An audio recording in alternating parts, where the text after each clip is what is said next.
Bonsoir à toutes et à tous et bienvenue à ce webinaire de présentation du diplôme universitaire auditeur d'enfants. Le programme de ce soir est assez clair. Une présentation du DU auditeur d'enfants avec Blandine Malvé et Anne-Marion Decailleux, nos co-responsables du DU. Un temps d'échange avec nos deux co-responsables et aussi des apprenants qui ont déjà suivi ce programme et une session de questions-réponses avec les participants. Je laisse maintenant la parole à Anne-Marion Decailleux. Bonsoir, bonsoir. Merci beaucoup de vous connecter pour ce webinaire de présentation du diplôme universitaire pour lequel on est toujours très heureuse de venir vous parler et partager avec vous cette grande aventure. Le diplôme universitaire d'auditeur d'enfants, c'est une formation qui est unique en France et même, on se dit, au monde, puisque, il y a quelques formations pour l'écoute de l'enfant, mais une formation aussi complète et qui aussi a vraiment dressé les contours de ce fameux auditeur d'enfants. Il n'y en a pas et on commence déjà d'ailleurs à travailler à voir si on pourrait le dupliquer dans d'autres pays d'Europe. D'où ça vient cet auditeur d'enfant? Qu'est-ce que c'est que cet auditeur d'enfant? Pourquoi on a fait ce DU? On a fait ce diplôme universitaire en poursuivant un double objectif. Le premier, c'est d'améliorer la formation des professionnels qui travaillent déjà avec les enfants, que ce soit dans le secteur juridique, dans le secteur psychologique, dans le secteur policier, dans le secteur judiciaire, puisque on a réalisé qu'en fait, ces personnes-là n'ont pas toujours ont des formations théoriques dans leur domaine, mais pas toujours un bagage suffisant de pratique de l'audition, de l'écoute de l'enfant. Et donc, le premier but poursuivi, c'était de faire une formation qui allie à la fois une théorie et une pratique de l'écoute. Et puis, ce qu'on a aussi voulu mettre en place, ce que l'on a mis en place, c'est ce fameux auditeur d'enfant, qui est en fait un professionnel qui est formé, qui est compétent et dont la mission est de recevoir un enfant pour qu'il puisse participer à la décision qui le concerne. Comment nous est venue cette fameuse idée et en quoi l'auditeur d'enfant se distingue des autres professionnels?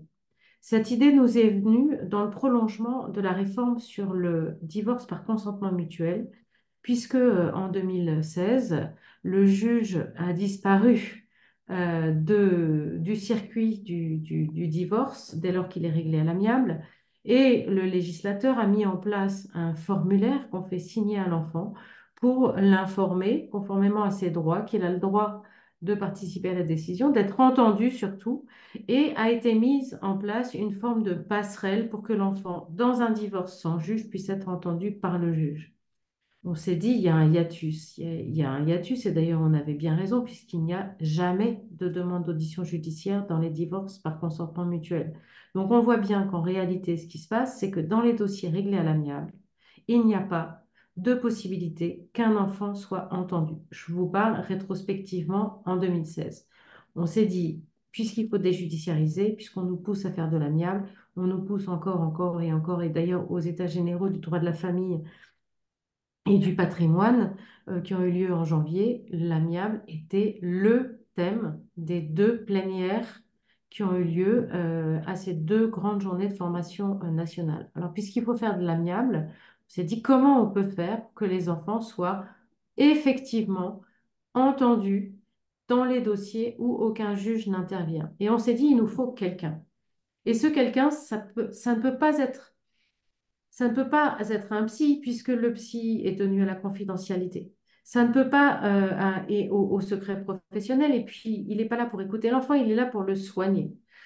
Il y a un avocat. Oui, d'accord. L'avocat de mineur peut aider le mineur à s'exprimer et à faire part de ses besoins. Mais l'avocat, il est là. D'abord, il a une responsabilité juridique, à la différence de l'auditeur. Et puis, il prend la défense de l'enfant. Nous, ce qu'on a cherché à mettre en place, c'est un professionnel qui est vraiment un pur porte-parole, comme aujourd'hui le sont les auditeurs qui reçoivent des auditions sur délégation des juges aux affaires familiales. Ce sont des porte-paroles, ils reçoivent l'enfant, l'enfant dépose sa parole auprès de cet auditeur, l'auditeur la transmet au juge. Nous, on a voulu et on a fait la même chose, mais pour les dossiers amiables.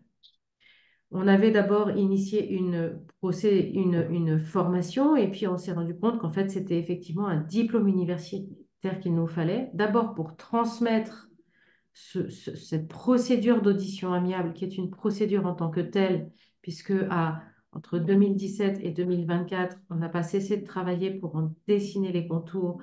On a élaboré une charte de déontologie de l'auditeur d'enfants. Il y a des associations d'auditeurs d'enfants qui se sont créées. Donc déjà, pour transmettre, qu'est-ce que c'est que cet auditeur, quand est-ce qu'il intervient, quel est le cadre. Et puis aussi un diplôme universitaire qui apporte de la pluridisciplinarité, mais ça, Blandine va vous en parler, puisqu'en fait, l'idée, c'est que les professionnels du droit puissent acquérir des compétences en psychologie, en sociologie et en pratique de l'écoute de l'enfant, que les professionnels de la psychologie puissent acquérir une culture juridique. Parce qu'en fait, avec l'auditeur d'enfant, on vient servir, bien sûr, l'enfant, mais aussi les droits de l'enfant. On cherche à rendre effectifs les droits de l'enfant. Et cette culture juridique, elle est indispensable, et notamment à toutes les personnes qui peuvent déjà recevoir les enfants, comme les médiateurs familiaux, qui n'ont pas nécessairement la culture juridique des droits de l'enfant, des procédures liées au recueil de leurs paroles. Donc voilà pour la présentation de cet auditeur d'enfant et les prémices d'une présentation du diplôme. Blandine, est-ce que tu veux nous parler un petit peu plus du diplôme? Oui, merci Anne-Marion. Alors, au préalable, je pense que c'est important de présenter nos intervenants aux personnes qui ne les connaissent pas toutes encore, nos intervenantes en l'occurrence. Anne-Marion et moi-même avons le plaisir de co-diriger ce diplôme universitaire auditeur d'enfants avec une double approche théorique et pratique. Donc théorique pour ma part, puisque je suis professeure de droit à l'Université catholique de Lille, spécialisée donc dans les droits de l'enfant, et pratique pour Anne Marion, qui est avocat, médiatrice, auditrice d'enfants et également était vice-présidente de l'Institut du droit de la famille et du patrimoine, qui exerce encore des fonctions bien sûr à l'IDFP, qui nous a contactés il y a quelques années pour créer ce beau DU. Également aujourd'hui, nous entendrons donc Lorraine Fillon, qui est médiatrice familiale au Québec. Je pense que vous ne pourrez pas le louper, étant donné le léger accent que nous aurons le plaisir d'entendre dans quelques instants, et qui est bien connue au Québec pour tout ce qu'elle fait depuis de nombreuses années en matière de médiation et de recueil de la parole des enfants, donc qui est d'une des intervenantes du DU auditeur d'enfants. On entendra également Audrey Ringot, qui est médiatrice familiale et présidente de l'association pour la médiation familiale, avec évidemment la question qui se pose de la place de la parole de l'enfant en médiation. Et puis enfin, on a un truc qui était important de faire, de donner la parole à nos diplômés du DU auditeur d'enfants. Donc, Sandrine Garnier de la première promotion et Laetitia Minguet de la deuxième promotion, qui, vous le verrez, elles vous parleront de leur expérience, pratiquent toutes les deux l'audition de l'enfant, mais dans des contextes très différents et très intéressants. Donc, elles auront l'occasion de nous en parler dans quelques instants. Alors pour ma part, quelques mots très rapidement sur le contenu, l'organisation du DU auditeur d'enfants. Donc c'est un DU qui a été créé en 2021, donc la troisième promotion est en train de terminer sa formation. C'est un DU qui a été créé avec le parrainage du défenseur des enfants, Éric Delemare, auprès de la défenseur des droits, qui vient de nous confirmer aujourd'hui qu'il interviendrait à nouveau auprès de la prochaine promotion. Donc, c'est un DU d'une durée de 105 heures de cours qui ont lieu essentiellement en présentiel. Il y a quelques journées également en distanciel pour les cours plus théoriques. Alors, initialement, il y avait autant de présentiel que de distanciel, mais au fur et à mesure des années, on a réintroduit plus de présentiel parce qu'il y a beaucoup d'exercices pratiques et de mise en situation. Je vous en parlerai dans quelques instants. Et donc, c'est important, c'est essentiel d'être ensemble pour faire ce type d'exercice. Donc, pour les cours en présentiel, ils ont lieu sur le campus d'Issy-les-Moulineaux de la faculté de droit, certes de l'Université catholique de Lille, mais en région parisienne à Issy-les-Moulineaux. Donc, les cours ont lieu le jeudi et le vendredi à peu près toutes les 3 semaines. On a déjà fait un calendrier que vous pouvez trouver sur notre site internet. Je mettrai le lien dans la conversation dans quelques instants. Et puis, ce DU, il est vraiment pluridisciplinaire. C'est pas parce qu'on est en faculté de droit qu'on ne fait que du droit et fort heureusement. On a des cours de droit, des cours de psychologie, des cours de sociologie. Donc pour poser un petit peu le cadre théorique, juridique, en psychologie, en sociologie, en psychologie par exemple sur les différents stades de développement de l'enfant et de l'adolescent, en sociologie sur les différentes formes de famille, en droit, bien sûr, pour poser le cadre juridique sur le droit de l'enfant de participer aux décisions qui le concernent, qui est un des droits fondamentaux reconnus à l'enfant par la Convention internationale des droits de l'enfant et puis par beaucoup d'autres textes dont j'aurai l'occasion de vous parler si vous avez envie de faire ce DU. Et puis ensuite, ces cours théoriques qui sont maintenant minoritaires sont complétés par beaucoup d'exercices pratiques et de mise en situation. Notamment évidemment sur comment recueillir la parole de l'enfant dans les différents contextes. Alors, par exemple, sur le recueil de la parole de l'enfant victime, on a des intervenants qui sont formateurs à la gendarmerie nationale, qui ont travaillé sur le protocole du NICHD, le National Institute of Child Health and Development. C'est toujours le moment un petit peu compliqué pour moi quand je dois m'exprimer en anglais, mais donc qui est un protocole d'audition qui est appliqué maintenant dans le monde entier. On aura évidemment le recueil de la parole de l'enfant dans les affaires familiales, hein, qu'il y ait un conflit entre les parents, qui n'y ait absolument pas de conflit, parce que trop souvent en France, on part du principe que quand les parents sont d'accord, alors l'enfant n'a rien à dire. C'est pas du tout la culture qui est la nôtre au sein de ce DU. Lorsque l'enfant a envie de s'exprimer, c'est qu'il a des choses à dire qui méritent d'être écoutées et qui doivent être entendues par ses parents. Et aussi la question de la parole de l'enfant en protection de l'enfance par les travailleurs sociaux notamment, également dans le domaine de la santé, à l'école, etc. Donc dans tout un tas de contextes qui sont au-delà du contexte judiciaire dont on parlera aussi bien sûr, mais pendant très longtemps, quand on parlait d'audition de l'enfant, on pensait qu'à l'audition de l'enfant en justice. Et grâce à des initiatives locales, notamment celle de l'IDFP, eh bien, progressivement, on a commencé à comprendre qu'il fallait aussi entendre les enfants en dehors de la justice. Et c'est ce que dit d'ailleurs la Convention internationale des droits de l'enfant quand même depuis 1989, donc ça fait 35 ans. Il est grand temps de rendre effectif ce droit de l'enfant.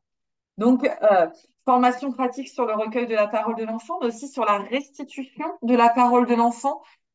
Imaginons, je suis auditeur d'enfant, je suis sollicitée pour procéder à l'audition d'un enfant parce que ses parents se séparent et qu'il faut déterminer chez qui cet enfant va vivre désormais, comment sa vie va s'organiser. Eh bien, comment on restitue la parole de l'enfant à ses parents?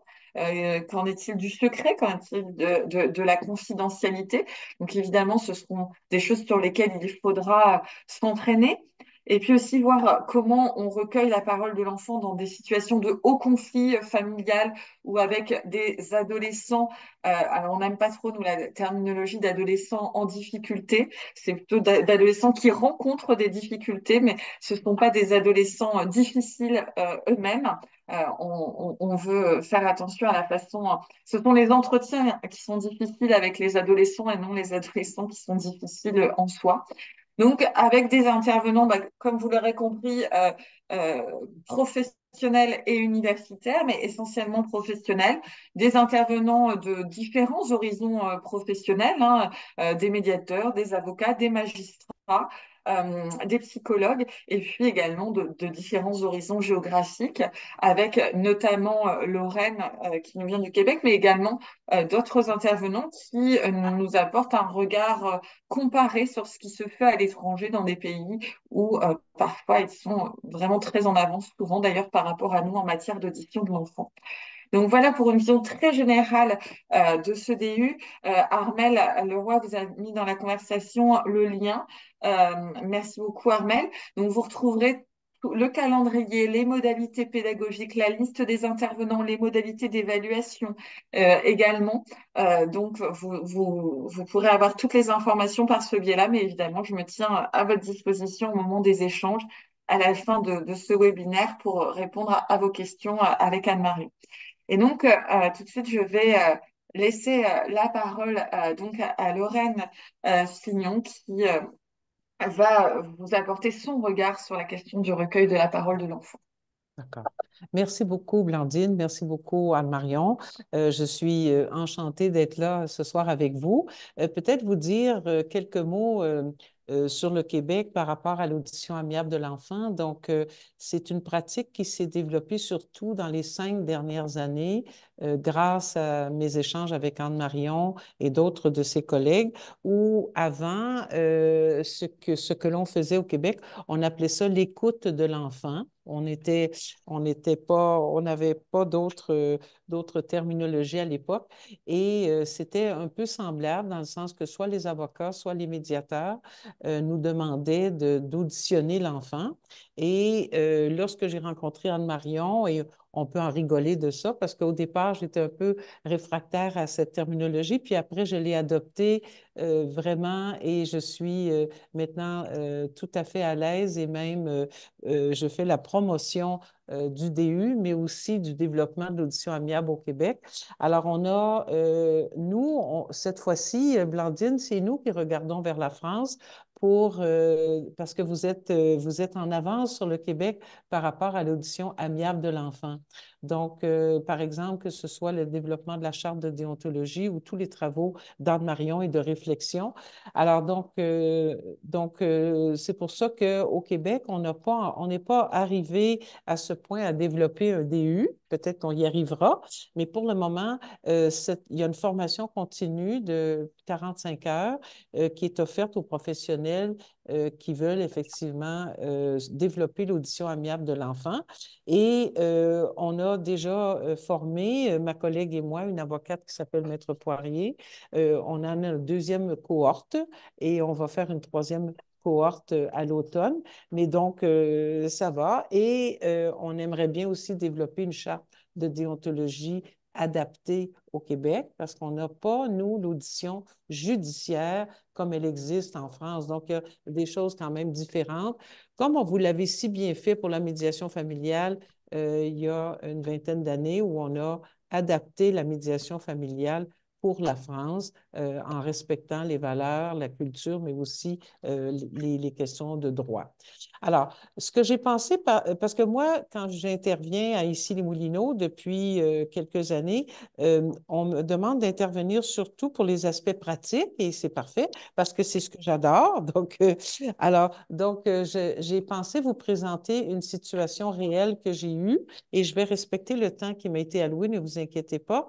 Donc, j'ai un PowerPoint que je voudrais partager avec vous. Donc, ici, euh,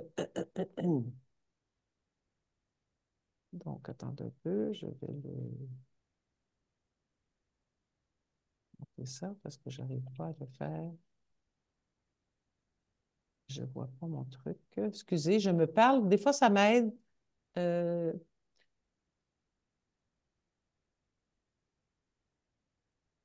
J'arrive pas à voir le truc sur lequel je pourrais... Attendez, je vais arrêter le partage. Je vais le mettre en diaporama parce qu'il n'est pas en diaporama. Donc, je vais faire comme ça, puis je vais revenir à vous.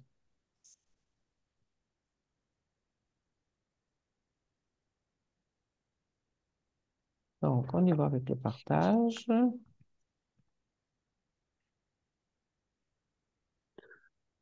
Et voilà pourquoi il veut pas me le faire. Peut-être Amel peut m'aider, mais parce que je ne vois pas le haut de mon écran où je pourrais aller cliquer sur diaporama. Euh, Alors là, on voit votre support. Moi, sur votre écran, oui, montez vous le votre voyez. souris. Ah En oui, c'est fait, ça. Je la monte. tout en haut dans le bandeau rouge, Ah oui, dans le rouge, voilà. dans le rouge, OK. Non, c'est pas ça que je veux.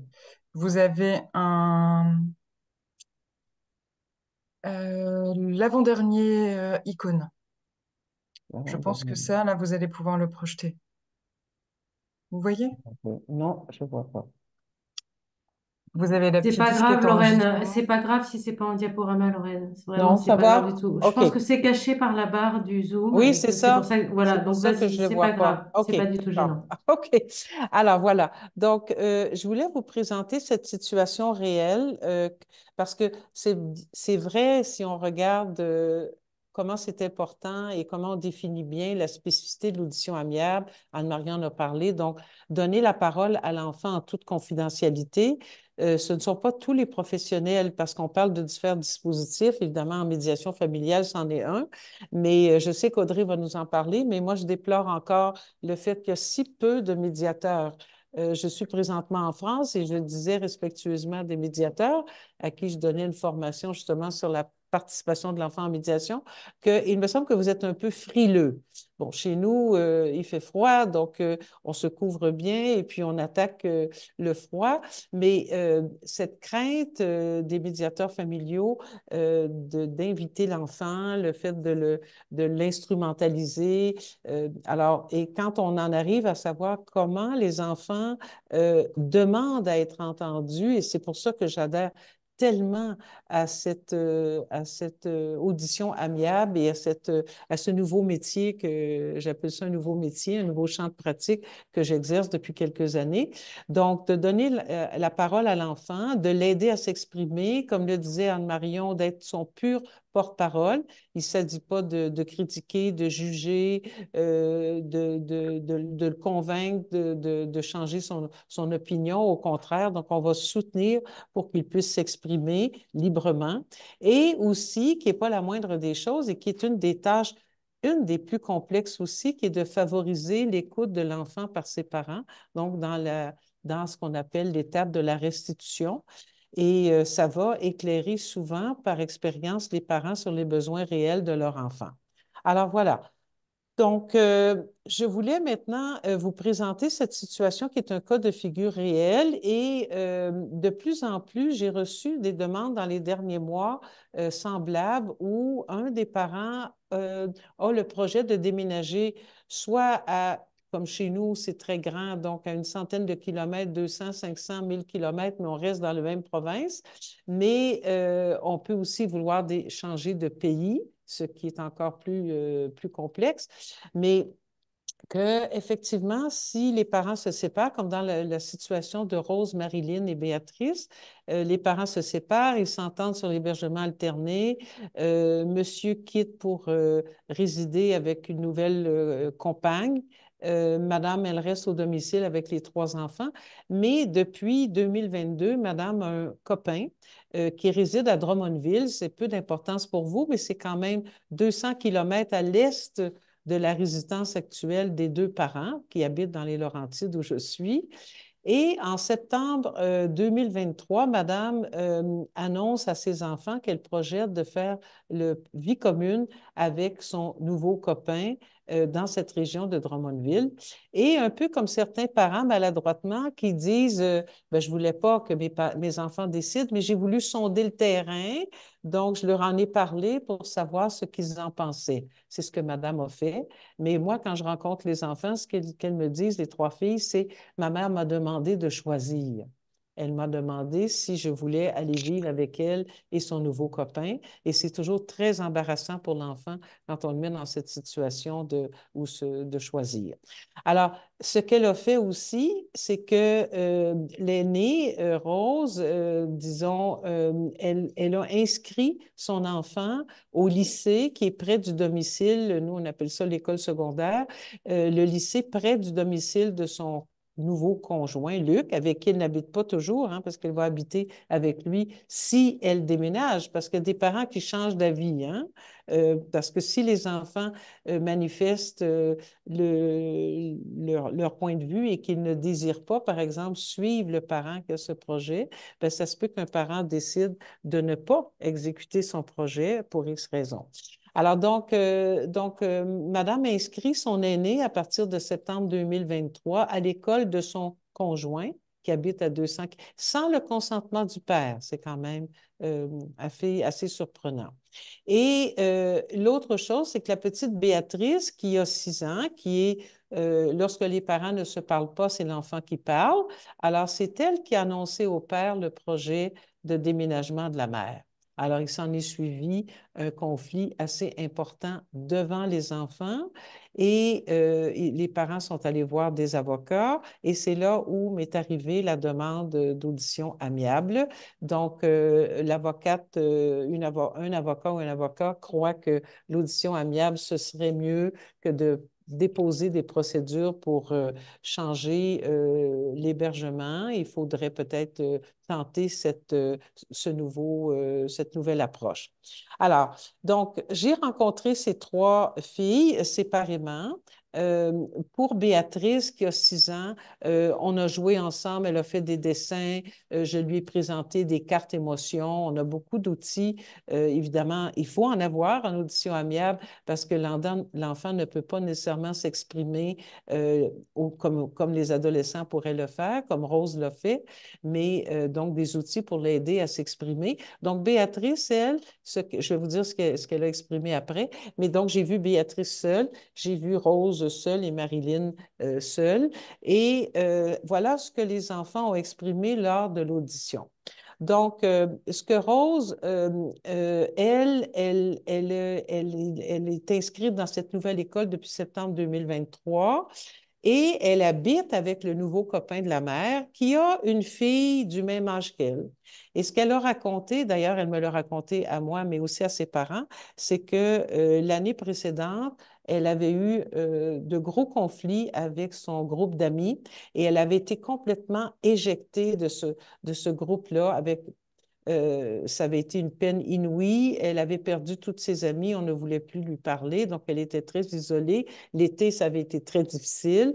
Et il y avait aussi cet intérêt qu'elle avait pour une école qui est axée sur les arts, dont un des meilleurs programmes se fait justement à Drummondville. Donc, je vous donne un peu son justificatif, mais c'est ça qu'elle a expliqué à ses parents, mais particulièrement à son père qui avait beaucoup de peine parce qu'elle dit que c'est mon choix, c'est là où je veux rester, c'est là où je veux demeurer parce qu'elle avait commencé son école depuis septembre. Au moment où moi je les ai rencontrés, c'était déjà fait.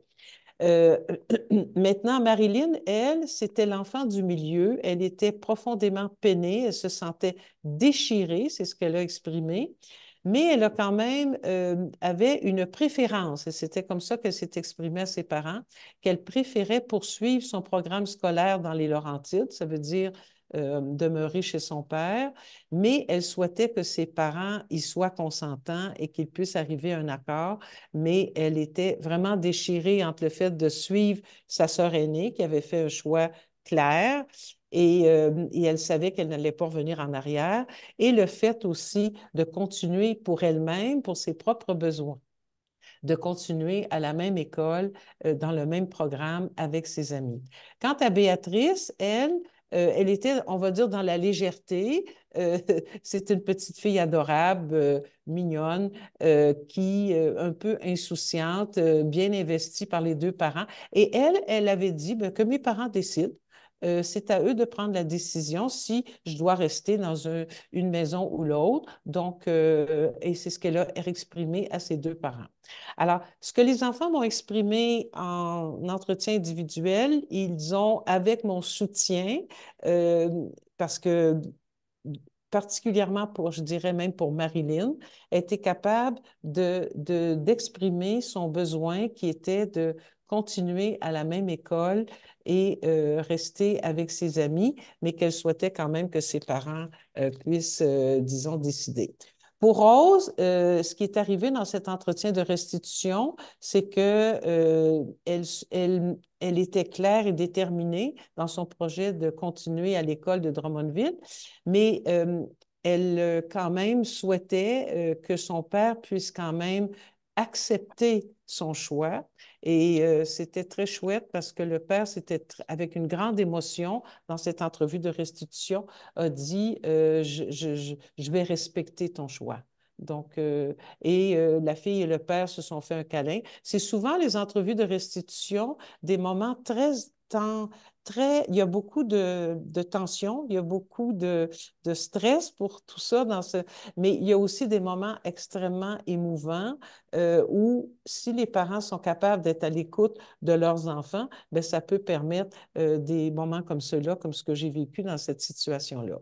Alors, qu'est-ce qui est arrivé à ces parents-là après? Donc, moi, c'est terminé. Comme je disais tout à l'heure, le pur porte-parole, ben, j'ai aidé, soutenu les enfants à dire à leurs parents. Ça a permis dans cet entretien-là aux parents de quand même faire part de compréhension et d'écoute. Mais mon travail est terminé et là, les parents devaient retourner voir leurs avocats pour pouvoir compléter, terminer ou s'entendre sur le plan parental. Ce n'était pas fait. Le seule chose qui était claire, si on peut dire, c'était le plan de Rose, parce que pour Rose, qui a 14 ans, chez nous, la parole de l'enfant à 14 ans fait loi. La Cour d'appel a dit que à partir de 14 ans, c'est extrêmement fort et puissant, la parole de l'enfant. Donc, mais pour les plus jeunes,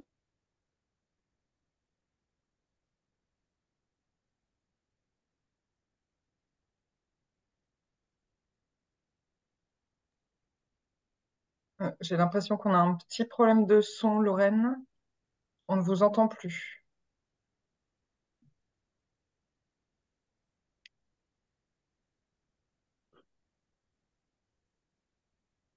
Je vais lui envoyer un petit message.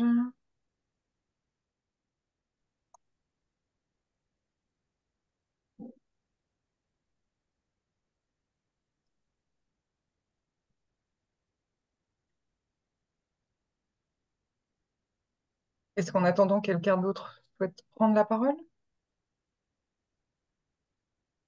Anne-Marion?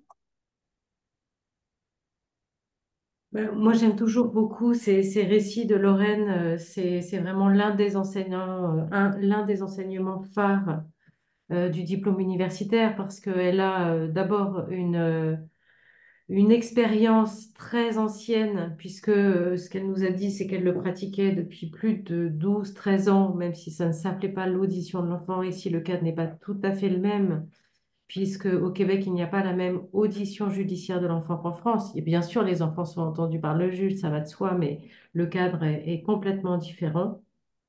Et le processus aussi. Par exemple, les juges aux affaires familiales n'établissent pas de compte-rendu écrit de l'audition de l'enfant, ce qui, nous, en France, nous paraît lunaire, mais au Québec, ça leur paraît lunaire qu'on fasse des comptes rendus écrits de la parole de l'enfant. Donc, il y a une double richesse dans les interventions de Lorraine. C'est, un, son expérience qui fait qu'elle a toujours des dizaines de cas à nous raconter, beaucoup d'exercices pratiques qui sont vraiment très, très utiles et qui permettent aux stagiaires de voir enfin et de s'exercer. Et puis aussi, ça élargit véritablement nos horizons puisqu'on a, nous, bon, moi, on va dire, parce que je ne veux pas vous accuser de mes propres défauts, tendance à être un petit peu auto-centré et à croire que bah, ce qu'on nous a appris qui est bien, c'est bien, et de voir qu'en fait, quand on franchit nos frontières, ça peut même être notre département, ça peut se passer autrement et ça se passe bien aussi. Donc, bah, écoutez, je passe la parole. Je crois que c'est Audrey qui s'exprime ensuite, et puis on va voir si Lorraine revient. Attends, je vérifie. Ouais, c'est bon. Moi, je remercie chaleureusement Anne Marion qui m'a sollicité et Blandine qui est aussi à l'œuvre, Blandine Malvé qui est à l'œuvre de ce DU. euh, Parce que je trouve très intéressant qu'on puisse explorer et que vous allez pouvoir le faire, que les participants de la formation vont pouvoir le faire, explorer toute cette dimension de l'écoute. Dans une réflexion que nous avons menée il y a quelques mois de manière très agréable, puisque c'était au Québec. Euh, Nous avons pu explorer comment on pouvait regarder cette question de l'écoute et à partir de quel canal elle prenait une dimension particulière. Je vous proposerai de réfléchir à la différence qu'on peut faire entre le recueil de la parole et l'accueil de la parole de l'enfant. Et à partir de ces deux terminologies très spécifiques, eh bien, comment nos missions respectives d'avocats, d'auditeurs, de médiateurs, de magistrats vont se mettre au travail et aussi et surtout clarifier cela auprès de l'enfant et auprès de sa famille. C'est-à-dire, comment je vais accueillir une parole et qu'est-ce que je vais en faire?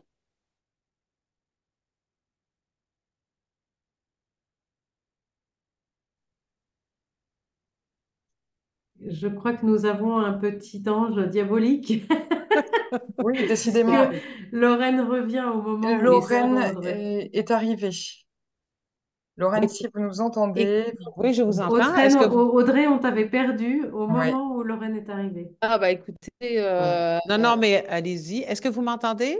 oui, on Je ne sais pas, t'entend je bien, t'ai Laurent. évacué, mais j'allais conclure. Donc, je conclus? Oui, avec OK. allez. plaisir. Alors, donc, ce qui est arrivé, la bonne nouvelle, c'est que donc j'ai terminé mon boulot et en janvier 2024, j'ai une des avocates qui m'a appelée pour me dire merci beaucoup, Madame Filion, on a fait un consentement et donc les parents étaient satisfaits et de votre travail et du nôtre. Et donc, l'aînée Rose allait vivre chez la mère et les deux plus jeunes étaient chez le père et c'est un consentement amiable. Voilà. Alors, donc, c'est un partenariat. Et c'était une très belle expérience. Rencontrer trois enfants, c'est quand même intense. Et des fois, c'est pas possible de les voir tous le même jour. Il faut faire des pirouettes. Alors, voilà. Donc, je suis désolée pour ce qui est arrivé. Donc, je suis vraiment désolée de ce qui est arrivé. Donc, merci beaucoup de votre écoute et à mon tour de vous écouter. Puis tout à l'heure, s'il y a des questions, ça me fera plaisir d'y répondre. À tout à l'heure. Merci. Merci beaucoup, Lorraine. Pas de souci, ça nous arrive tous, les petits bugs techniques. Alors, Audrey, tu nous parlais de la subtilité, de la profondeur, de la différence entre l'accueil et le recueil de la parole de l'enfant. Et alors, j'ai vraiment hâte d'entendre la suite. Oui, et donc ce que je disais, c'est dans quel cadre chaque professionnel va pouvoir prendre en considération la parole de l'enfant et avec quel projet et quelle éthique cette considération de la parole de l'enfant va pouvoir se mettre à l'œuvre. Et en plus de ça, il ne s'agit pas simplement d'écouter l'enfant, mais de pouvoir en dire quelque chose euh, aux parents de ce cadre et de la mission dans laquelle ça va s'inscrire. Et l'idée, c'est à la fois dans le cadre de cette formation, de vous faire une proposition de clarification, d'une part, et puis aussi de travailler à y réfléchir ensemble. Il me semble indispensable, et c'est notamment ce que ce DU propose de faire, d'où mon vif intérêt à y participer, c'est d'avoir un langage commun qui permette de regarder ce que chacun fait et comment chacun le fait. Écouter l'audition de l'enfant, l'accueil de la parole de l'enfant, et dans quel lieu ça se fait et avec quelle destination ça se fait. Plus nous sommes clairs ensemble, plus ce que nous faisons a de la valeur, à la fois pour l'enfant, et aussi pour sa famille et aussi pour les professionnels et avec les professionnels qui sont concernés par ces questions de l'écoute. Vous le disiez en introduction, il y a beaucoup de professionnels qui écoutent l'enfant, les travailleurs sociaux, les médiateurs, les médiatrices, les avocats, les magistrats, la police. Les parents aussi écoutent l'enfant. Et l'idée, c'est d'identifier comment et quels sont les effets de cette écoute, encore une fois, pour l'enfant et pour sa famille. Et aussi de clarifier comment moi, en tant que médiatrice familiale, je vais travailler avec d'autres professionnels. Parce qu'il ne s'agit pas d'être dans son silo et de dire, voilà, moi, ce que je fais et comment je le fais, mais d'avoir bien en tête une réalité qui fait que nous travaillons à côté d'autres professionnels d'une part, mais que les familles, les parents comme les enfants rencontrent d'autres professionnels. Et l'idée, c'est de voir un petit peu comment tout ça s'articule pour que ça prenne sens pour les familles, pour les enfants, pour les adultes, pour les enfants et pour les professionnels que nous sommes. Et comment il est possible qu'à certains temps de l'accompagnement qui est proposé, nous puissions solliciter tel professionnel ou orienter vers tel professionnel. Voilà, l'idée c'est de regarder ensemble comment on clarifie ce que l'on fait, comment on s'en parle et comment on en parle aux personnes concernées.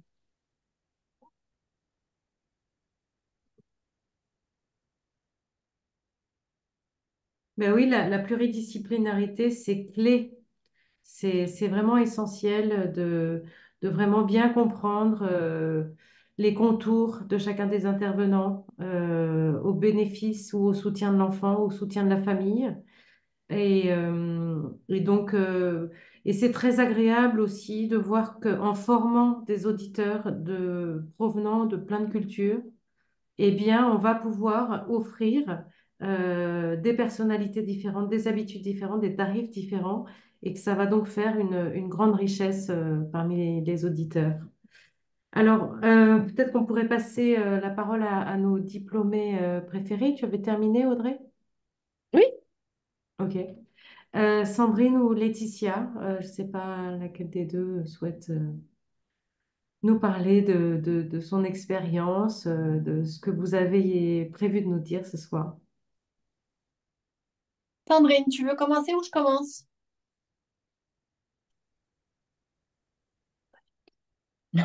Tu peux Bon, commencer, tu peux Oui, commencer, vas-y, Laetitia, pas de Laetitia. souci. bon, je vais commencer alors. Bon, moi, je vais me présenter succinctement. Ensuite, je vais vous parler un petit peu du DU, de ce que j'en ai ressenti et puis ce que ça m'a apporté surtout, parce que ça m'a beaucoup apporté, même dans le cadre de mon travail. Et puis ensuite, je vais vous toucher deux mots sur le projet dans le périmètre scolaire, en fait. Donc, me concernant, moi, je suis gendarme en brigade.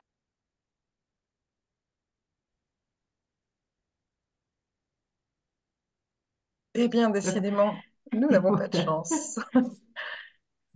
J'essaie de mettre. Là, c'est Anne-Marion que je vois. C'est bon, c'est bon. On vous Donc, entend. je suis formée aux auditions mineurs victimes, protocole NICHT.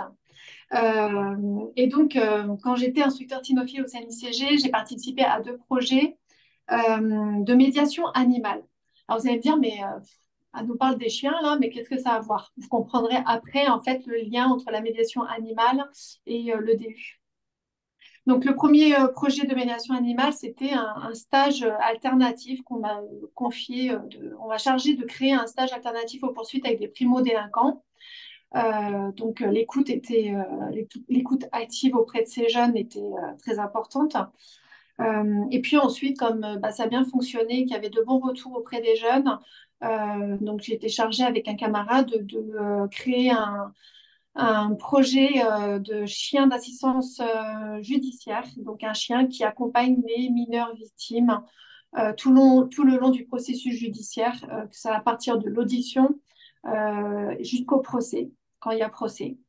des enfants victimes de violences, de maltraitance, victimes d'infractions à caractère sexuel, etc. Donc c'est le procureur de la République de Cahors qui l'a créé et mis en œuvre avec la fondation Handi-Chien.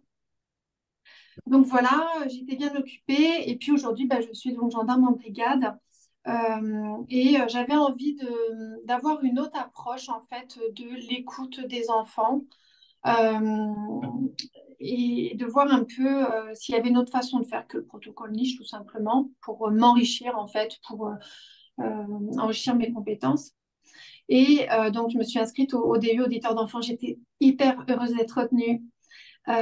Donc, j'ai suivi la formation 2022-2023 et, et en fait, ça m'a appris vraiment à écouter, mais vraiment en fait, de façon active, sans jugement, avec une approche bienveillante. Bon, ça de toute façon, on l'apprend avec le protocole NICHT aussi, mais sans recherche du renseignement, sans poser des questions pour avoir des réponses et des renseignements. Et je me souviens très bien de Anne-Marion avec ses yeux me regardant poser des questions à l'enfant pour avoir des réponses comme une enquête.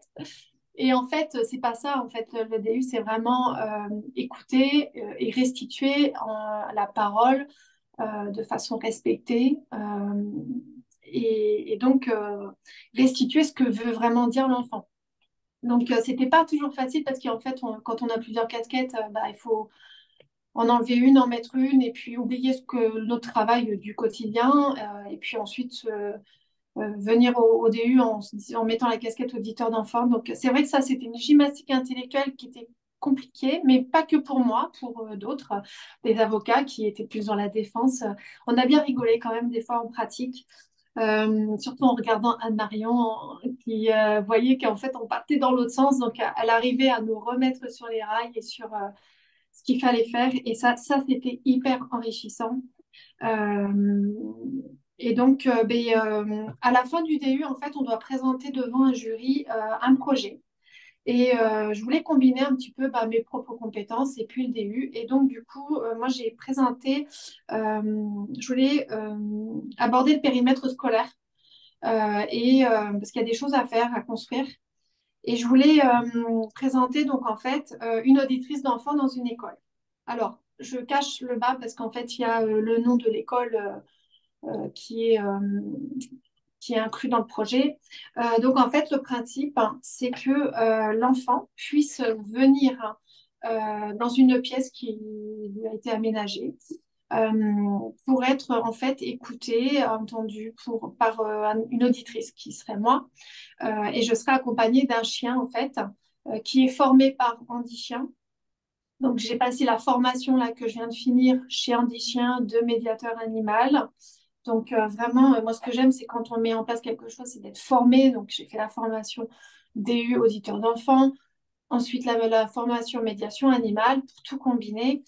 Et donc ensuite, accueillir les enfants et recueillir leurs paroles sur des décisions qui les incluent en fait, pour qu'ils puissent être entendus sur ce qu'ils veulent eux en fait, et sur différentes choses. Ça peut être sur une orientation, sur un harcèlement scolaire dont ils se sentent victimes. Ça peut être des conflits. Et donc, je serai accompagnée d'un chien qui est donc formé par Handi Chien. Et là, en fait, justement, en faisant cette formation Handi Chien, la fondatrice a été très séduite par le projet. Et on a peut-être pensé à combiner le chien d'assistance avec le chien d'accompagnement des élèves, qui permettrait à un élève, si on décèle ou on repère en fait son statut de victime, si on repère une problématique qui peut être judiciaire, pourquoi pas de l'accompagner vraiment dans tout le parcours, durant tout le parcours. Donc ça, c'était un petit échantillon que j'avais présenté en fait au jury avec une présentation du chien et puis c'est ce que peut faire l'auditrice, pourquoi elle serait là et puis donc m'exprimer, c'est mon droit, recueillir ma parole, c'est le devoir des adultes. Être écouté est l'un de tes droits fondamentaux, le savais-tu? Et puis, ça explique un petit peu ce que peut lui apporter le chien. toute décision, t'écouter pour toute décision qui te concerne. Et ça, je trouve que c'est vraiment une phrase qui est pour moi une phrase clé parce que écouter un enfant, c'est dans une décision qui le concerne, et ben, des fois c'est le dernier qu'on écoute, ou des fois on l'écoute même pas. Et ça passe par l'éducation aussi, mais aussi par le périmètre scolaire. Donc tout ça combiné, ce serait un projet d'accompagner des élèves, de les entendre, de les écouter dans leur école, dans un espace qui leur est dédié, avec un chien, mais ils ne sont pas obligés non plus d'être avec le chien s'ils n'en veulent pas. D'où l'intérêt de faire le DU auditeur d'enfant, parce que ce n'est pas le chien, en fait, le centre, c'est l'enfant. Et voilà, donc là, pour l'instant, on n'a pas encore mis en œuvre. On a écouté des enfants, mais pas avec le chien, etc. Euh, on va le mettre en œuvre normalement pour septembre. Voilà, voilà, si vous avez des questions.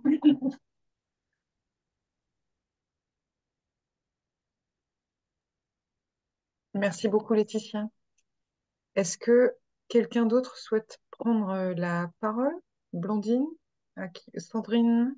Sandrine? Oui, Sandrine, qui était de la première promotion du DU en 2021.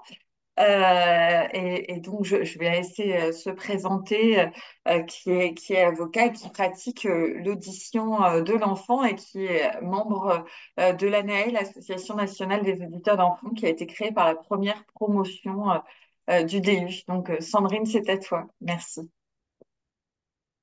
Bonsoir à toutes et tous et merci de m'avoir invité à ce webinaire. C'est une première pour moi, donc j'espère que vous m'excuserez si je bafouille un petit peu. Je vais essayer d'être un peu vivante dans la présentation. Donc, comme l'a dit Blandine, moi, je suis diplômée de la première promotion et c'est vrai qu'on a été très, très motivés pour développer cette nouvelle mission d'auditeur d'enfants créée donc grâce à Blandine et Anne-Marion.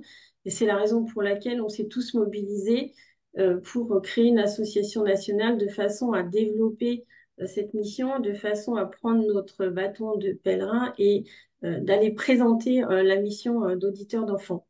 Alors, ce qui m'a demandé ce soir, c'est qu'est-ce que le DU m'a apporté dans ma pratique professionnelle. Donc, moi, je suis avocate en droit de la famille et pour tout vous dire, j'ai voulu être avocate pour être avocate d'enfants à une époque où ça n'existait quasiment pas, donc il y a il y a plus de 30 ans.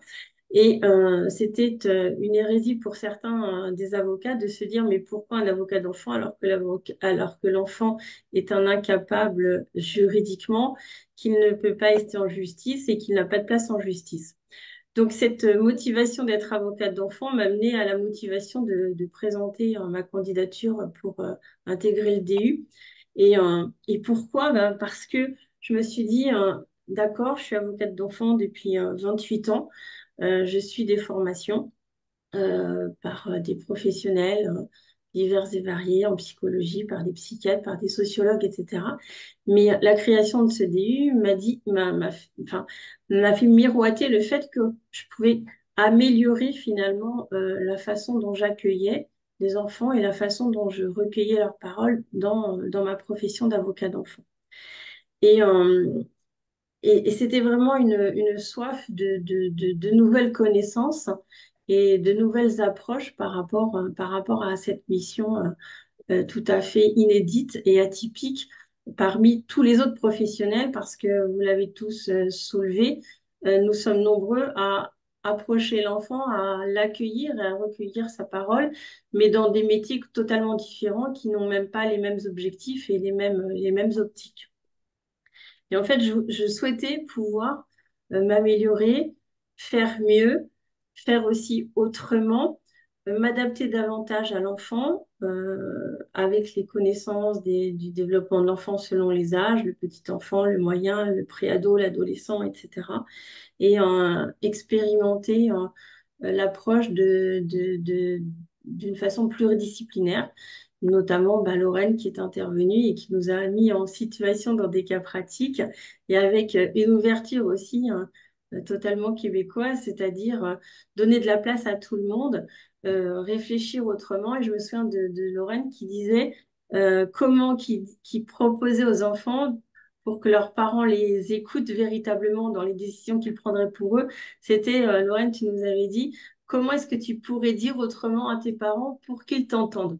Et ça, c'est quelque chose c'est une phrase que j'ai retenue et que je me suis appropriée. Hein. Je cite Lorraine Fillon, nous a dit que, et je l'explique aux enfants.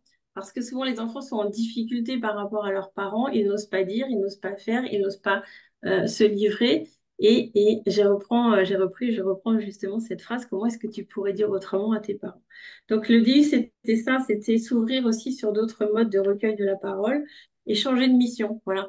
J'avais déjà la casquette avocat, la casquette médiateur, et je me suis dit, oh, une autre casquette, ça peut être aussi intéressant, peut-être pour faire le tour, entre guillemets, même si on se forme toute une vie, le tour de tout ce dont a besoin l'enfant dans différentes circonstances dans lesquelles moi, avocat, je peux les rencontrer. Donc, c'est vraiment une mission atypique, une mission nouvelle, et comme l'a dit Anne-Marion, peut-être une mission qui est la première que vous avez créée dans le monde entier. Et en tout cas, il faut la développer et il y a vraiment du travail à faire. Et juste, je rebondis par rapport à l'intervention d'Audrey Ringot. C'est-à-dire que pour l'instant, il y a vraiment une réticence des médiateurs à ouvrir leurs portes aux auditeurs d'enfants. Et je pense qu'il y a un gros travail à faire parce que les médiateurs pensent et disent d'ailleurs qu'ils sont formés et qu'ils sont formés pour recueillir la parole de l'enfant et qu'ils n'ont pas besoin d'un autre interlocuteur pour venir dans les médiations. Et moi, en tant que médiatrice aussi, je suis intimement persuadée que l'auditeur d'enfant a toute sa place justement dans les médiations familiales pour recueillir cette parole d'une façon encore plus neutre que celle du médiateur. Et ça permet aussi de ne pas avoir plusieurs casquettes dans la médiation, c'est-à-dire à la fois le médiateur familial et à la fois celui qui va recueillir la parole de l'enfant et la restituer aux parents alors qu'il doit rester médiateur. Donc, c'était un des projets que j'ai présenté également devant le jury, c'était développer la présence de l'auditeur d'enfant dans la médiation. Ça, c'était la petite aparté. Je pense qu'il y aura des questions par rapport à ça, sur la place de l'auditeur d'enfant dans la médiation. La deuxième question qui m'était posée, c'était les dispositifs d'écoute de la parole de l'enfant que j'ai mis en place depuis ma formation. Alors, je pense, j'espère avoir donné encore plus de temps et de place dans la phase d'accueil. Et c'est vrai on est un peu en difficulté parce qu'on n'a pas forcément des locaux adaptés, notamment, bah, je pense aux éditions judiciaires dans les tribunaux. Et on est en contact avec les juges aux affaires familiales pour qu'on puisse intervenir en qualité d'auditeur d'enfants dans les auditions judiciaires. Et la position des juges aux affaires familiales, c'est de dire c'est judiciaire, donc obligatoirement, ça se fera dans l'enceinte du palais de justice. Donc, c'est à travailler, mais c'est vrai que l'accueil des enfants dans les palais de justice, c'est pas du tout adapté, c'est pas top. Enfin, il n'y a pas d'accueil en fait.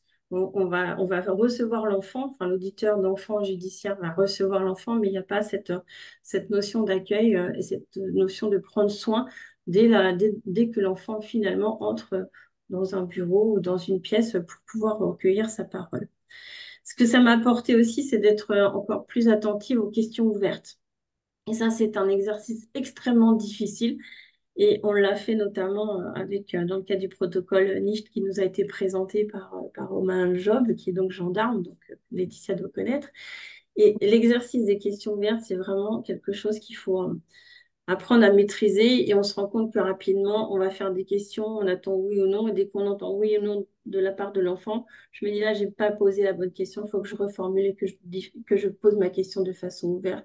Et je l'explique aux enfants. Ça aussi, j'explique peut-être davantage aux enfants, voilà qui je suis, bien sûr, la présentation, voilà comment ça va se dérouler. Et je vais te poser des questions ouvertes de façon à ce que tu puisses réfléchir, de façon à ce que tu prennes le temps, parce que moi, j'ai vraiment besoin de savoir ce que tu veux, ce que tu souhaites, ce que tu penses, et non pas juste un oui et un non. Et on s'aperçoit que l'enfant, ça lui permet de réfléchir, de penser différemment, de faire justement le pas de côté ou de dire autrement. Et ça permet vraiment une interconnexion, une interaction avec l'enfant.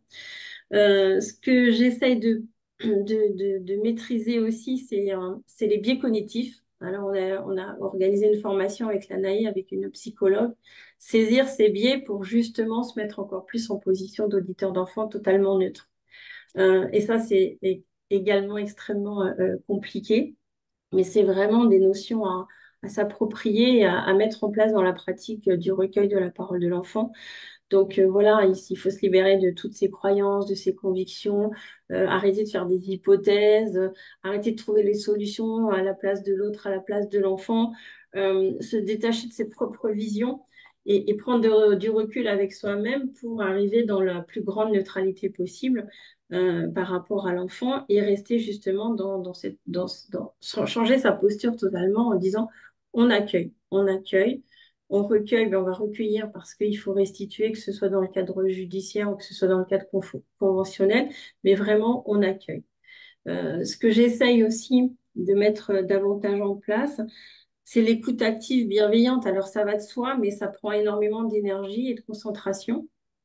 Et c'est vrai que le terme rester connecté à l'enfant revient souvent dans la formation du DU parce que c'est vraiment un exercice extrêmement compliqué, c'est une concentration extrême, encore plus qu'en médiation, parce qu'il faut rien rater, que ce soit des mots de l'enfant, de son langage corporel, de son langage paraverbal, etc., tout en le regardant, tout en le rassurant et tout en essayant aussi forcément de prendre des notes parce que on a ce travail de restitution. Ce que je peaufine aussi, et j'avais énormément de mal, notamment dans le cadre de la formation de la médiation, c'est la reformulation. Et avec l'enfant, on nous a appris qu'il faut reformuler avec ses propres mots. Donc finalement, faire de la reformulation perroquet parce que justement, c'est un enfant, il faut surtout pas changer les mots. Et c'est vrai que je m'évertue à le dire quand j'ai la qualité d'avocat d'enfant et que j'accompagne les enfants devant celui qui va l'écouter pour restituer au juge. Dans les notes que je prends, je note les mots des enfants et je précise bien à l'enquêteur qui reçoit l'enfant que ce sont les mots des enfants et qu'il faut que lui-même les écrive pour que le juge entende, enfin lise en tout cas ces mots-là. Et ça, c'est extrêmement important.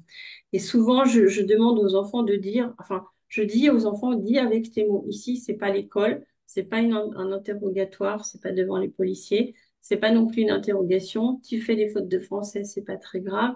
Tu te trompes de mots, ben, je vais vérifier en reformulant que c'est bien, que j'ai bien compris ce que tu m'as dit. Et tout ça, véritablement, c'est vraiment un travail extraordinaire et un nouveau travail, vraiment une nouvelle mission. Et c'est vrai qu'on doit enlever la casquette d'avocat. On ne juge pas, on ne défend pas, on ne cherche pas des solutions. On enlève la casquette lorsqu'on est avocat d'enfants, victimes notamment, et on cherche à savoir, donc il n'y a pas d'investigation non plus. Toujours ramener finalement à cette extrême neutralité que l'on doit toujours avoir en tête. Et puis également, avoir ce rôle aussi quand on sent que l'enfant perd un peu pied, de le rassurer et de toujours lui dire, je suis là, je suis auprès de toi, je reste à ton écoute. Respecter les silences des enfants aussi, faire des pauses et se mettre à son rythme et prendre le temps. Ça, c'est extrêmement important aussi de ne pas être dans la précipitation, de ne pas avoir une audience après ou avant, de ne pas arriver en retard et de se poser pour soi-même s'apaiser et de façon à transmettre cette espèce de paix intérieure à l'enfant pour qu'il soit dans les meilleures dispositions pour livrer sa parole. Et, et en résumé, je dirais que finalement, l'auditeur d'enfant, c'est un passeur de paroles et un passeur de mots, et finalement, rien de plus. Et ce sera ensuite aux adultes de prendre leurs propres décisions.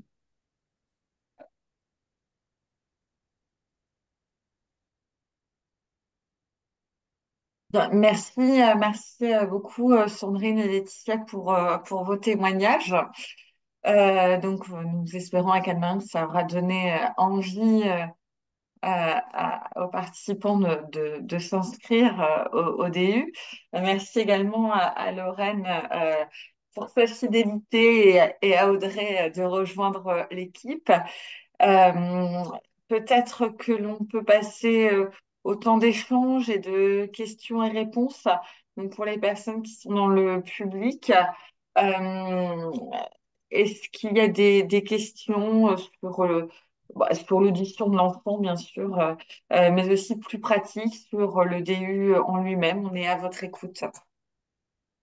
Blandine, je me permets de rebondir. Nous avons une question dans le chat, deux Ouais. questions plus précisément de d'Anne. Quid de la rémunération de l'auditeur? Première question. Quid des demandes concrètes, les débouchés réels? Deux, j'habite dans le sud. Le TGV aller-retour, hôtel une fois par mois est trop cher pour moi. Quand un DU dans le sud? Ah, alors, un DU dans le sud, quand je ne sais pas, mais c'est vrai qu'on est beaucoup sollicité pour dupliquer ce DU aux quatre coins de la France, et je dirais presque aux quatre coins du monde. En hybride? C'est initialement, il avait été créé en hybride, mais c'est vrai que on veut vraiment faire des mises en situation, des exercices pratiques qui sont plus complexes quand même en hybride. Donc pour l'instant, c'est pas d'actualité malheureusement. Alors pour la première question sur la rémunération de l'auditeur, je vais peut-être laisser la parole à Anne-Marion. Ou en tout cas à quelqu'un qui est plus dans la pratique que moi. Alors, la rémunération de l'auditeur, eh bien, c'est une rémunération de profession libérale ou d'auto-entrepreneur, c'est-à-dire qu'il n'y a pas d'aide juridictionnelle pour l'auditeur d'enfants. Alors, l'auditeur, quand il reçoit une délégation d'audition judiciaire, reçoit une rémunération au titre de cette mission qui est symbolique. Je me souviens plus, Blandine, à chaque fois on regarde et puis on est sidéré, on C'est oublie. 40 euros pour une personne physique et 70 euros pour une personne morale. Donc, effectivement, Voilà, c'est ça. voilà, symbolique. Voilà, sachant que j'ai eu le témoignage d'une diplômée qui m'a envoyé un mail récemment et qui m'a dit qu'en plus, on lui demandait de faire l'audition en un quart d'heure. Bon, du coup, ça fait un tarif un peu plus intéressant de l'heure, mais est-ce que c'est vraiment ce qu'on a envie de faire? Je suis pas sûre. Donc, c'est en effet une mission de libéral. Est-ce qu'il y a des débouchés concrets? Bien sûr qu'il y en a. Encore faut-il vous faire connaître. Encore faut-il nous aider à faire connaître le dispositif parce que c'est pas seulement quelqu'un qui va écouter l'enfant, c'est aussi un dispositif procédural qui ouvre un espace dans un processus de prise de décision qui est véritablement bordé et cadré. Donc, on transmet des modèles de lettres de mission, des types de procédures de processus. Vous pouvez absolument aller voir non seulement des avocats, mais aussi toutes sortes d'autres professions. Et puis, vous pouvez aller voir différents lieux que fréquentent les enfants où il pourrait y avoir besoin d'une audition. Ça peut être une fédération sportive, ça peut être un centre d'accueil d'enfants comme ci ou comme ça peut être une école, ça peut être alors, l'école, c'est pas facile à pénétrer, mais il y a quand même beaucoup de lieux où des décisions sont prises qui concernent les enfants et où bah, il serait très utile qu'on puisse avoir quelqu'un qui n'est pas celui qui va prendre la décision, qui ne connaît pas l'enfant, qui n'a pas d'a priori, qui est, quand on dit neutre, ça veut dire qu'on ne va pas lui demander une préconisation. Voilà, on ne va pas lui demander une expertise. Donc, d'ouvrir cet espace procédural et avec une personne compétente qui, comme le disait Sandrine, va savoir mener cet entretien. Et je voulais juste ajouter, par rapport à ce que disait Sandrine, que les compétences acquises par l'auditeur, nous, ce qu'on souhaite, c'est que tous ceux qui sont amenés à intervenir, y compris les non-auditeurs, puissent, le temps du recueil de la parole de l'enfant, accueillir cette parole grâce aux compétences acquises. C'est-à-dire qu'en fait, un avocat de mineur n'est pas neutre, mais pour que c'est pas pour véritablement assurer la défense, l'assistance de l'enfant, et bien qu'il y ait ce moment d'accueil pour permettre le recueil de la vraie parole de l'enfant et pas celle que l'avocat va se dire qu'il pense que l'enfant doit dire pour ceci, cela, etc. Donc, voilà, il y en a des débouchés, mais il n'y a pas de poste salarié d'auditeur d'enfants à ce stade, ça viendra peut-être plus tard. Et donc, comme toute profession libérale, il faut faire un flyer comme Laetitia, il faut aller chercher ses débouchés, il faut réfléchir à ce qu'on a envie de faire, il faut aller parler à ses voisins, à ses amis. Et je vous jure que quand on en parle au public, les avocats sont peut-être parfois sceptiques, je ne sais pas pourquoi, mais quand vous en parlez aux gens, aux parents, aux personnes, ils disent c'est génial ce truc. Voilà, donc je pense qu'on peut y arriver. Si je peux compléter, Anne-Marion, il peut répondre aussi à la question. Nous, en tant qu'avocats, on, on essaye de porter justement la mission de l'auditeur d'enfant. Et c'est vrai que si, dans un premier temps, les confrères, les consoeurs peuvent se demander pourquoi, comment, qui on est, et on va déjà poser la question, mais toi, tu es déjà avocat d'enfant, pourquoi tu as fait ce DU? J'ai répondu notamment à la journée qui avait été organisée, et c'était un magistrat, je crois, qui m'avait posé cette question, qui était étonné. Mais c'est pour ça, c'est que même en tant qu'avocat d'enfant, même en tant qu'avocat de la famille, en tant qu'enquêteur, en tant qu'assistante sociale, éducateur, on doit soigner l'accueil de l'enfant et on doit soigner le recueil de sa parole.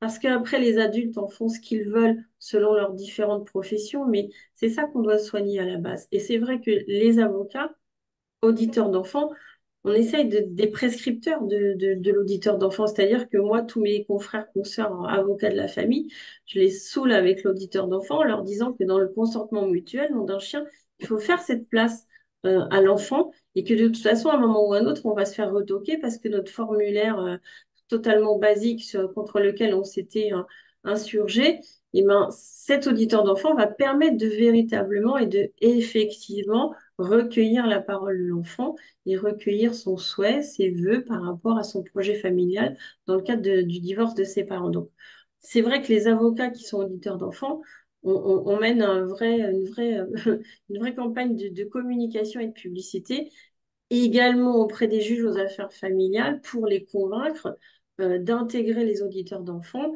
et de les faire leur déléguer les auditions d'enfants parce que je pense aujourd'hui pouvoir dire que grâce à ce DU, on est davantage formé que les enquêteurs actuels, qui sont des éducateurs et des assistantes sociales et qui sont formés aussi à l'enfance, mais pas de la même façon avec cette neutralité.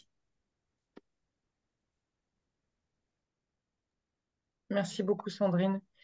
On a une question de Samy sur les critères d'admissibilité pour le DU. Est-ce que Blandine ou Anne-Marion, vous pouvez préciser un petit peu quelles sont les cibles spécifiques pour ce DU?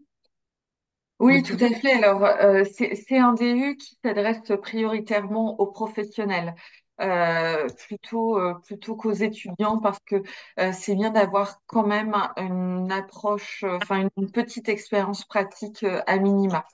Euh, En revanche, au niveau des professionnels, c'est large. En fait, le DU s'adresse à tous les professionnels qui sont amenés à entendre l'enfant dans toutes ses modalités. Évidemment, ce sont les professionnels du droit et de la justice, mais pas seulement. Évidemment, les avocats, les magistrats, sont concernés, mais également toute personne qui travaille dans le champ de la protection de l'enfance, les travailleurs sociaux, les psychologues, des infirmiers, des puériculteurs, puéricultrices, et également dans le champ de la santé, les médecins, les infirmiers. Donc vraiment, si on regarde sur les dernières années, on a une diversité de profils au sein du DU qui se manifeste de plus en plus d'ailleurs et qui est de plus en plus appréciable pour faciliter les échanges et les interactions avec beaucoup de professionnels de la justice, de la santé, de l'école, du secteur social. Donc, voilà, des profils très variés.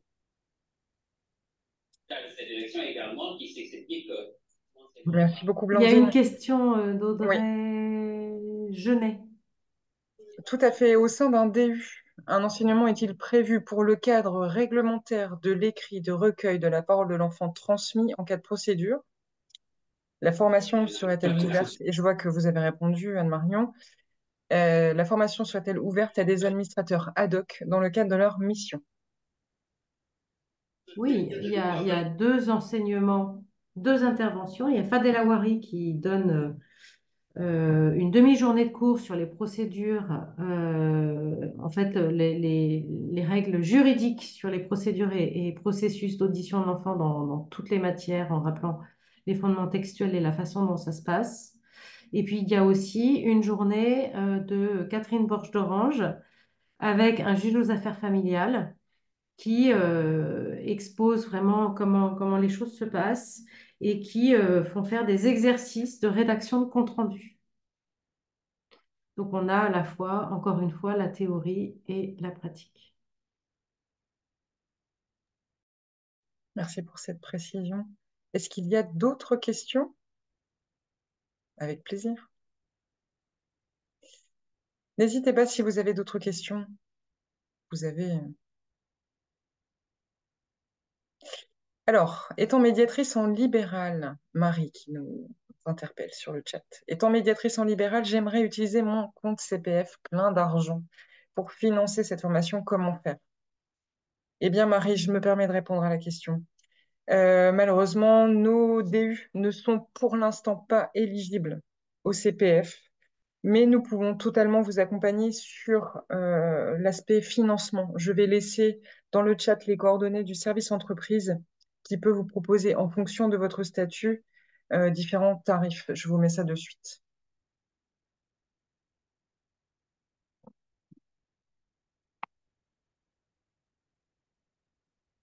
Je vais en profiter pour mettre les coûts en fonction du statut, comme je le précisais. Armel, je me demande si tu n'as pas répondu en privé à la dernière question, parce qu'en tout cas, moi, je ne la vois pas apparaître l'adresse du service entreprise. Alors, En fait. je suis dessus, ça va arriver. Ah, pardon, Hop, excuse-moi. hop, hop. Parce qu'en même temps, je suis sur le site et hop, ça apparaît. Alors, je peux peut-être répondre et puis Laetitia, tu pourras compléter à la question qui vient d'être posée par Fatima. Je suis intéressée pour compléter mon parcours en PJJ. Je suis référente pour la prostitution des mineurs et violences sexuelles sur enfants. Évidemment, j'ai de l'expérience, mais je souhaite savoir si le DU peut m'apporter les outils pour écouter et aider le magistrat dans sa décision. Donc, pour moi, ma réponse, mais Laetitia pourra donner son expérience, est indubitablement oui. D'abord parce qu'on offre des cadres théoriques et pratiques qui sont ailleurs que dans le secteur de la violence, de la prostitution et de la PJJ. Et donc, en fait, finalement, ça élargit le champ de compétences sans forcément le focaliser, parce que c'est ça qui est intéressant aussi, c'est d'élargir ces conceptions et de voir l'ensemble des outils qui sont à disposition dans l'ensemble des cadres et que vous pouvez ensuite transporter et adapter dans votre activité particulière. Et on a cette année dans notre promotion une stagiaire qui est salarié d'une association de lutte contre la traite et la prostitution des femmes. Donc, c'est aussi un réseau que vous pouvez vous constituer puisque, en fait, chaque année, parmi tous les profils, on a des personnes qui sont aussi amenées à travailler sur le déplacement illicite d'enfants, le défenseur des enfants, etc. Donc, ça offre aussi cette chose-là un élan. Et on a monté aussi une deuxième association d'auditeurs d'enfants qui n'est pas du tout concurrente de la première puisqu'on est tous amis, qui est complémentaire puisqu'on on veut vraiment faire de la prospective et aussi sur un champ international. Et je ne sais plus pourquoi je parlais de ça. Il y avait un but, mais c'est pas grave. Ça me reviendra tout à l'heure. C'est mon bug technique. Laetitia. Ouais, je pense que tu voulais parler du fait que ça soit élargi au niveau. Exactement. Mais oui, je pense que ça va lui apporter des outils d'écoute. Et en plus, ça va aller face à des mineurs qui sont particulièrement traumatisés. Ils ont du mal à verbaliser. Donc, de les écouter, qu'ils aient leurs propres mots, parce que c'est quand même un domaine particulier où les enfants s'expriment avec leurs propres mots. Et c'est important de garder de leurs mots, en fait, de les garder. Euh, donc oui, ça va lui apporter des outils. Et en plus, effectivement, elle est en lien avec le magistrat et elle pourra apporter les mots en fait qu'utilise l'enfant au magistrat, qui parfois sont des mots très forts parce qu'ils sont parfois crus et, euh, et c'est bien de ne pas les réinterpréter. Oui, ça va certainement lui apporter des outils, ouais, d'écoute. Et puis aussi des idées de cadre d'écoute. Il n'y a pas seulement l'écoute, il y a aussi comment je m'y prends, quel est le cadre, qu'est-ce que j'organise, comment, même d'un point de vue processuel. Moi, je Oui, pense que s'il n'y a pas de cadre, on ne peut rien faire de bien. Et les administrateurs ad hoc qui doivent prendre des décisions pour l'enfant, ont besoin aussi de penser ce recueil, non seulement sur la manière de faire la méthode, mais aussi le cadre à respecter. Est-ce que c'est confidentiel, pas confidentiel, écrit, oral, comment je transmets les choses, etc. Tout ça, il faut vraiment être en sécurité, quoi. Lorraine, tu as une question? Oui, ben, j'avais une question pour Sandrine. Si j'ai bien compris tout à l'heure, vous disiez que il y avait les médiateurs familiaux en France étaient un peu hésitants à faire une place à l'audition amiable. Moi, ça m'étonne. Enfin, je réagis parce que j'enseigne en France depuis des années et au Québec, c'est pareil. Et les enfants sont très, très, très peu reçus en médiation par le médiateur familial. Et donc, s'il y a quelqu'un qui propose justement de les recevoir, c'est l'auditeur amiable avec cette écoute bienveillante. Et donc, c'est, comme disait Anne-Marion, être son pur porte-parole. Donc, chez nous, il y a une belle ouverture des médiateurs. Et Audrey, avant de nous quitter, qui est très, très bien placée au sein de l'Association des médiateurs familiales français, elle l'a quitté, mais je pense qu'il y aurait à expliquer que chacun, justement, a sa place. C'est ce que Audrey disait, il ne s'agit pas de voler la place de personne. Quand on a débuté la médiation familiale au Québec, mais ça, c'est il y a une quarantaine d'années, on avait eu beaucoup de résistance comme ça, parce que nous, on était médiateurs, donc les avocats, les professionnels, les thérapeutes disaient, ah non, on n'a pas besoin de vous. Nous, on s'en occupe de la séparation des parents, de l'amiable.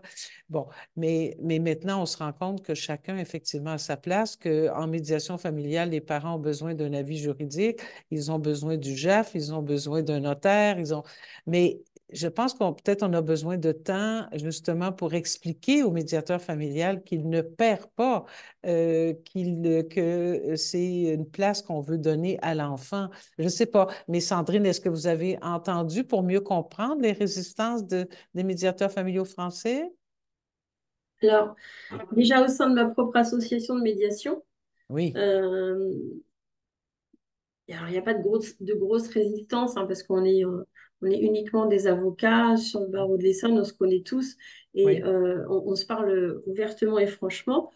Et c'est un travail qu'on va mettre en œuvre avec oui. la présidente de l'association, Mhm, justement pour mhm, développer l'intervention de l'auditeur d'enfants dans les médiations que notre propre association met en œuvre, et mhm, également alors j'aime pas ce mot-là, mais entre guillemets, pour expliquer aussi aux juges aux affaires familiales quand ils ordonnent des médiations, notamment dans les dossiers de hauts conflits familiaux avec des ruptures de liens, que l'on peut aussi également intervenir pour faire absolument. enfin, pour, euh, dans un cadre de médiation enfant-ado. Et l'auditeur d'enfant qui entend lui-même l'ado peut Mhm, permettre aussi cette ouverture oui, dans le travail que fera le médiateur. Donc ça, on va mhm, le développer au parfait. sein de Mhm, notre propre association. mhm, Mais lorsqu'on a fait la journée de l'auditeur d'enfant à Issy-les-Moulineaux, il y a une médiatrice qui est intervenue ah, et qui a été très claire en disant nous, on n'a pas besoin des auditeurs d'enfants, on sait entendre les enfants. Et je l'ai entendu à plusieurs reprises enfin, la réaction des médiateurs, mais comme vous le disiez, Lorraine, hein, à chaque nouvelle mission, il y a des oui, réticences, des mhm, résistances. Parce que manque de connaissances, manque d'échanges, et chacun pense qu'on va prendre la place de l'autre, alors que c'est ça. c'est pas Mhm, du tout le mhm, but, et ce sera pas du tout le cas de toute façon. mhm. Mais on sent quand même une résistance et une réticence Bon, de pas mal d'associations de médiateurs qui sont en libéral, enfin, qui exercent en libéral, ou même aussi, encore pire, et je ne sais même pas comment on pourra y entrer, toutes les associations de médiation qui sont subventionnées par la ah oui, CAF. Donc, ah eux, oui. ils sont salariés, ils ont des Mhm. subventions, et ils ne voient vraiment pas l'intérêt que des auditeurs d'enfants Ah bon. interviennent dans leur chapelle, c'est-à-dire chapelle Hmm, très fermée, et ils hmm, sont même souvent un peu en espèce de concurrence avec les bon. associations en libéral. Ben alors, Alors, il y a du je me travail à permets faire. Oui. Mhm, de d'accord. vous interrompre parce que l'heure tourne, Oui. que je ne voudrais pas qu'on critique les médiateurs familiaux qui font un travail fantastique et qui ne connaissent tout simplement pas pour la plupart le cadre de l'audition de l'enfant, et Audrey Ringot qui nous a quittés. Quand on en a discuté à Montréal, pour elle, ça n'a pas fait un pli. Elle était quand même présidente de la PMF, une énorme association de médiation familiale, vice-présidente aujourd'hui. Et dans nos stagiaires, il y a aussi une consoeur avocate qui est médiatrice et qui dit, moi, dans l'association dans laquelle j'interviens, on me demande de ne pas recevoir les enfants. C'est une question simplement d'information. Voilà. Les avocats de mineurs aussi sont réticents. J'ai été reçue au Conseil national des barreaux. On m'a dit, ça sert à quoi votre truc? Il y a déjà des avocats. C'est pas grave. Chacun voit midi à sa fenêtre, c'est normal. On va continuer et dès qu'on est clair dans notre explication et qu'on montre qu'en fait, on va travailler ensemble, ça se passe bien. Et par ailleurs, l'auditeur d'enfant, c'est génial. C'est pas la panacée. La médiation familiale, c'est pas la panacée. L'audition par le juge, c'est pas. Enfin, tout est bien en réalité. Tout est bien. Et c'est pas grave si dans certains cadres, il n'y a pas besoin d'audition. Nous, on trouve que ce serait génial qu'il y en ait systématiquement, mais voilà, on fait avec. Donc, on fait aussi un travail, je crois que c'est pour ça que je voulais parler de l'association internationale, c'est qu'on a commencé un groupe de travail précisément avec Audrey Ringot, un magistrat, avocat, etc., pour travailler sur cette pluridisciplinarité, notamment dans le cadre de la protection de l'enfance. On vous en parlera bien sûr à l'ANAE, parce que c'est important qu'on travaille tous ensemble, qu'on réfléchisse tous ensemble et qu'on accorde vraiment nos violons pour vraiment aussi définir et offrir une meilleure visibilité sur l'éco-intervention ou les différentes interventions. Voilà ce que je voulais dire et peut-être que Blandine, tu veux conclure?